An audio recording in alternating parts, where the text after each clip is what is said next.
Hello, Life Groups. Thank you so much for gathering this week as we continue in our journey through the life of Moses. And if you were with us for the last 3 weeks, in week 1, we were introduced to Moses and how he was rescued from almost certain death and grew up in Pharaoh's house. In week 2, Moses saw the mistreatment of the Hebrew people, and when he tried to intervene, he ends up killing an Egyptian, and then he is discarded or cast out and runs for his life as Pharaoh's trying to kill him. And so he runs to a place called Midian, where he gets married and has a family and works for his father-in-law. And then last week, Pastor Brant talked to us about Moses' burning bush experience.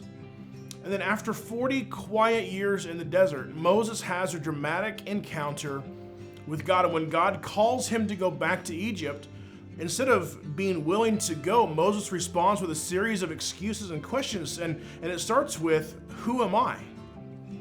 Moses, once self-assured, is now full of doubt, but instead of boosting Moses' self-esteem, God simply says, "I will be with you." Because it's not about who we are, it's about who God is. Well, what if they don't believe me? God responds not with pep talks, but with power. Miraculous signs using what Moses already has in his hand. And just like Moses, God wants to use what is already in our hands as well.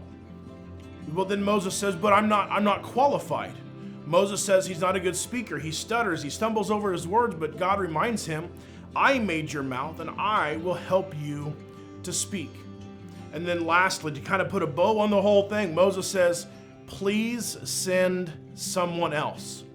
Even after all of the signs and the reassurances, Moses still resists God, and God, though angry, tells Moses that his brother Aaron is already on the way, but he never backs down from choosing Moses. Really, at the heart of this message are 3 points.